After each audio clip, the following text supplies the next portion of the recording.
So the next talk will be on PushNet, deep planar pushing for objects with unknown physical properties, and it will be presented by Jürgen Lee.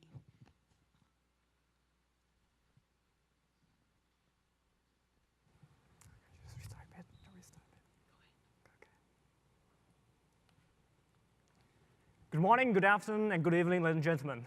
Let me just introduce you just a rather very intelligent system, Jarvis, who is trying to serve you this box of chocolate. So you're trying to push a box towards the edge of the table to pick up, but sometimes you mess it up. So let's rewind the time to see what is happening.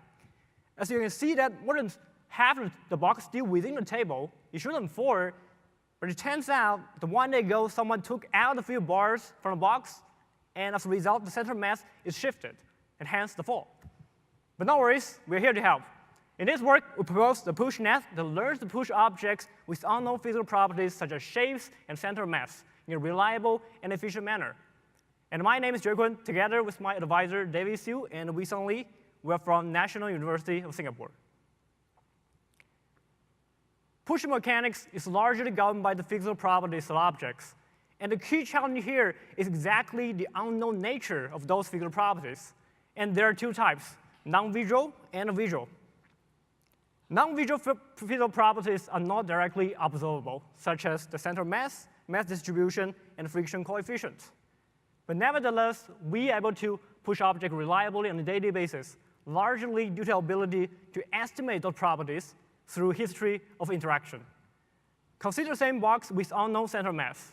We first push the box through its geometric centers and observe the box rotating clockwise. And this implies the center of mass must lie on the right-hand side of the box, highlighted in green. And we push for a second time at the 3/4 along the box, and this time we observe the box rotating counterclockwise. So we can now further narrow down the possible locations center of mass. With a better estimation of center of mass, we'll be able to select more efficient actions to achieve desired outcome. And this observation is supported by the voting theorems from Mason's early works. Still, this is not a complete story. We have to deal with the unknown visual properties, such as shapes and sizes. And recent success of deep learning to extract visual representations inspired us to adopt a data-driven approach. So to this end, we propose PushNet, a recurrent neural network that embeds history interaction while estimating the center of mass. So here's an architecture. So there's 3 inputs to the network.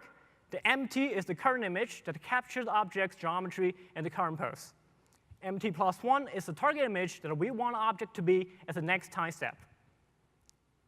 And both images pass through 4 convolution layers to form the corresponding feature vectors. Another input to the network is a set of push action candidates. The candidates are sampled randomly based on the current image. So each red arrow here indicates a vetted push action. So we embed history of interaction using an LSTM module, which has 2 outputs. So one is the estimation of center mass on the 2D plane, and the other is the predicted feature vector at the next time step.